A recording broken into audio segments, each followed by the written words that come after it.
রামকৃষ্ণকে যেরূপ দেখিয়াছি, সম্পাদক স্বামী চেতনানন্দ, ব্রাহ্মভক্ত প্রতাপচন্দ্র মজুমদার। পূর্বানুবৃত্তি।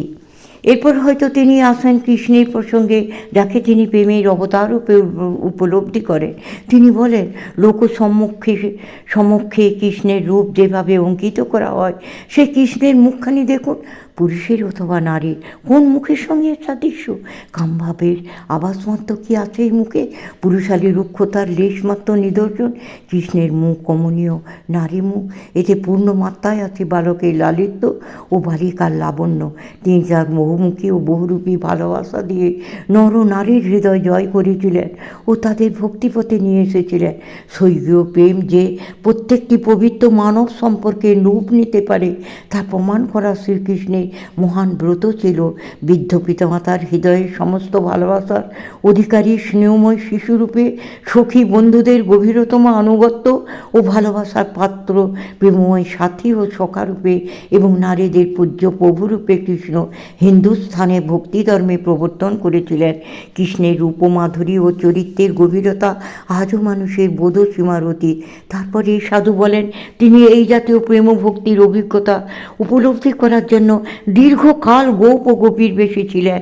এই ভক্তিতে মানুষের অন্তঃপ্রকৃতি ঠিক যেন আমাদের পরম প্রভু ও একমাত্র সখা সেই প্রেমময় ঈশ্বরের সতী স্ত্রী ও অনুরক্ত বন্ধুতে পরিণত হয়। কৃষ্ণ ভক্তির অবতার ঈশ্বরের প্রতি যে জ্বলন্ত ভালোবাসা এই শীর্ণ ঈশ্বরপ্রেমী তার সরল অন্তরে পোষণ করেন, তার তীব্রতায় তাঁর দেহ হঠাৎ কঠিন ও নিশ্চল হয়ে যায়। তিনি অচৈতন্য হয়ে পড়েন, তাঁর চোখ দুটি দৃষ্টি হারিয়ে স্থির হয়ে যায়। তাঁর নিশ্চল বিবর্ণ অথচ হাস্যময় মুখমণ্ডল বেয়ে অশ্রু গড়িয়ে পড়ে।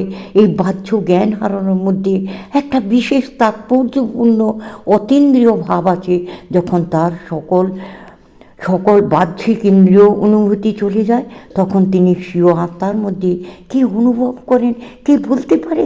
ভগবত প্রেম যে ইন্দ্রিয়াতীত অবস্থা সৃষ্টি করে, আর গভীরতার পরিমাপ কে করবে? কিন্তু বাইরের জগতের কাছে যখন তিনি মৃত, তখন যে তিনি কিছু দর্শন করেন, শোনেন, আনন্দ উপভোগ করেন, সে বিষয়ে কোনো সন্দেহ নেই। তা না হলে এই সংজ্ঞাহীন অবস্থায় কেন তিনি কান্নায় ফেটে পড়েন, প্রার্থনা করেন, গান করেন এবং কথা বলেন, যার মর্ম অতি করুণ ভাব কঠিনতম হৃদয়কেও বিদীর্ণ করে?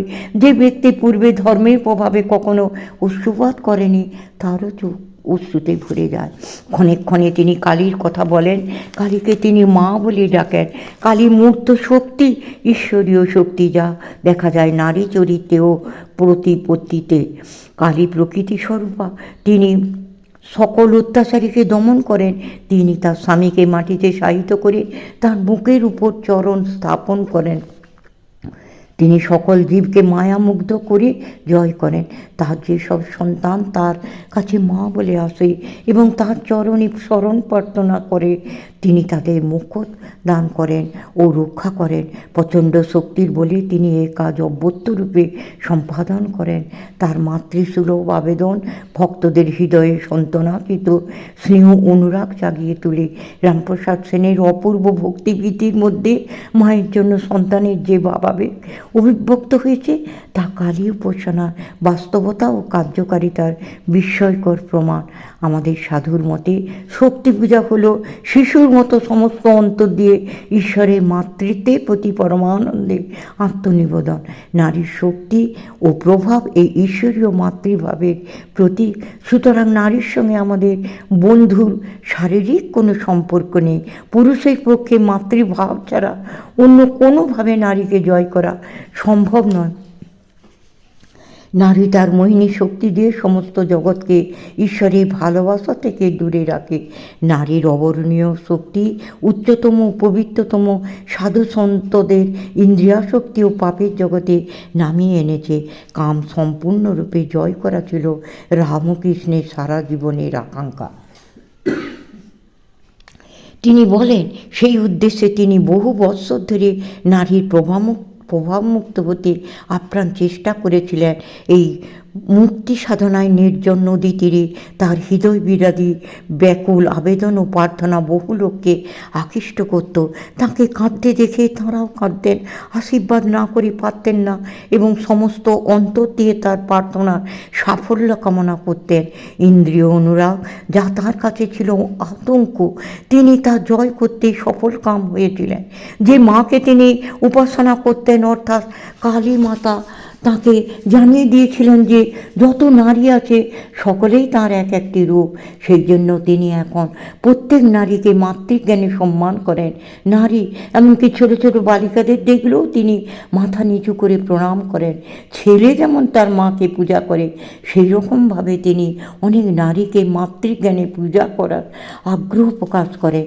নারী জাতির প্রতি তাঁর পবিত্র মনোভাব ও আচরণ অতুলনীয় এবং শিক্ষাপ্রদ। এই মনোভাব ইউরোপীয় ধারণার বিপরীত। এটি একটি অপরিহার্য ঐতিহ্যগত মহিমান্বিত জাতীয় মনোভাব।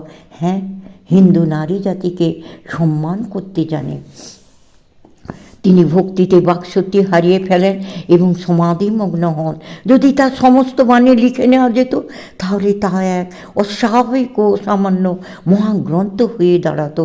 যদি মনুষ্য ও বস্তু জগৎ সম্বন্ধে তাঁর যাবতীয় মন্তব্য পুনর্বার বর্ণনা করা যেত তাহলে মনে হতো দৈববাণীর দিনগুলি, আদিম যুগের অনধিত প্রজ্ঞার দিনগুলি আবার ফিরে এসেছে। আমরা এখানে অল্প কয়েকটি উল্লেখ করার চেষ্টা করছি। ভ্রমর যতক্ষণ পদ্ম ফুলের বাইরে থাকে ততক্ষণই গুনগুন শব্দ করে। ফুলের মধ্যে প্রবিষ্ট হয়ে মধুপান করতে আরম্ভ করলেই তার গুনগুন শব্দ থাকে না। ভ্রমর মধুপান করে শব্দ করতে ভুলে যায়, আপনাকে পর্যন্ত বিস্মিত হয়। ভক্ত এইরূপ।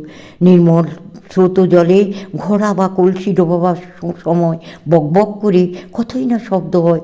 যতক্ষণ না কলসি পূর্ণ হয় ততক্ষণই শব্দ থাকে। জলপূর্ণ হলে আর শব্দ হয় না। নিঃশব্দ ও পূর্ণ কলসি গভীর জলে শান্ত হয়ে অবস্থান করে। সাধকের হৃদয়ও সেই রকম। চিনি জাল দেওয়ার সময় যতক্ষণ চিনিতে গাদ থাকে ততক্ষণ ধূম ও দুর্গন্ধ ওঠে। চিনি পরিস্কৃত হলে ধূমও থাকে না, শব্দও থাকে না। পরিস্কৃত চিনির রস টলটল করে। গলিত বা জমাট বাঁধা সেই রস সেই রকম দেবতা ও মনুষ্যের আনন্দ বর্ধন করে। বিশ্বাসীর স্বভাবও এই রকম। ভয়ানক সংসার স্রোতে আমি একখানা জীর্ণ কাঠের তৈরি বেয়ে যাচ্ছি। অন্য লোক জীবন রক্ষার জন্য যদি আমাকে ধরে তবে আমরা উভয়েই ডুবে মরব। গুরুকরণে বিচারশীল হও। কাঁটা ও কাকরের উপর খালি পায়ে কে যেতে সাহস করে? শ্রীহরিতে বিশ্বাস থাকলে কোন কাঁটা ও কাঁকো তোমায় আঘাত করতে পারে? যে খুঁটি মাটিতে উত্তম রূপে পথিত সেই খুঁটি ধরে ঘুরলে মাটিতে পড়বার সম্ভাবনা নেই। সেই রকম স্থির দৃঢ় নীতিতে বিশ্বাস থাকলে তোমার গতি যতই ক্ষিপ্র হোক না কেন তুমি কোনো আঘাত পাবে না। নীতি না থাকলে পদে পদে পতন। সূর্য উঠবার পূর্বে খাঁটি দুধ মন্থন করলে উত্তম মাখন ওঠে এবং তা পরিষ্কৃত জলে ভাসে।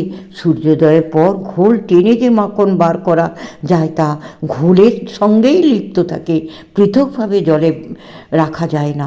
শেষোক্ত মাখন ব্রাহ্মধর্ম এবং পূর্বোক্ত মাখন যথার্থ হিন্দু ধর্মের উপমাস্তর। কামকাঞ্চন জগৎকে পাপে ডুবিয়েছে। স্ত্রীলোককে বিদ্যাশক্তি, শুদ্ধ জ্ঞান শক্তি এবং জগন্মাতৃরূপে নিরীক্ষণ করলে স্ত্রী প্রলোভন থাকে না। মা গো, আমি লোকের নিকট মান চাই না, দেহ সুখ চাই না মা। গঙ্গা যমুনা চিরসঙ্গস্থল তোমার মধ্যে আমার আত্মা অবস্থিত হোক মা। আমি যোগহীন, ভক্তিহীন, দীন, নির্বান্ধব। আমি কারো প্রশংসা চাই না মা। আমার মন তোমার পাদপদ্মে চির আশ্রয় লাভ করুক। ঈশ্বরই সত্য আর সবই মিথ্যা। এই পূত চরিত্র সদাশয় সাধু হিন্দু ধর্মের মাধুর্য ও গভীরতার জীবন্ত সাক্ষ্য। তিনি জৈব প্রকৃতিকে পূর্ণ মাত্রায় সংযত রেখেছেন এবং দৈবী প্রবৃত্তিকে জয় করেছেন। তিনি প্রাণময়, ধর্মীয় সত্যে পরিপ্লুত, আনন্দময় ও স্বর্গীয় পবিত্রতায় পূর্ণ। তিনি জগতের অলিকত্ব, অসারতার প্রত্যক্ষ জ্ঞান সম্পন্ন হিন্দু সিদ্ধ পুরুষ। তাঁর সাক্ষ্য প্রত্যেক হিন্দুর অন্তরে গভীরতম প্রদেশ স্পর্শ করে। তাঁর অন্য কোনো চিন্তা নেই, কর্ম নেই। তাঁর নিরহংকার জীবনে ঈশ্বর ছাড়া আর কোনো আত্মীয় বা বন্ধু নেই। ঈশ্বরই তাঁর সর্বস্ব। নিষ্কলুষ ধর্মপরায়ণতা, গভীর অনর্বচনীয় দিব্য সুখ, অনধিত অনন্ত প্রজ্ঞা, শিশুসুলভ প্রশান্তি, সকল মানুষের প্রতি ভালোবাসা এবং একনিষ্ঠ ভগবত প্রেমী তাঁর সম্পদ। ওই সম্পদ তিনি দীর্ঘকাল ভোগ করুন।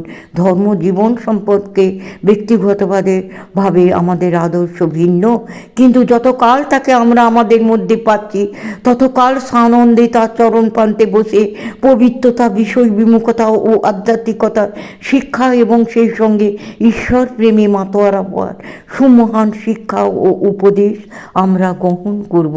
সমাপ্ত।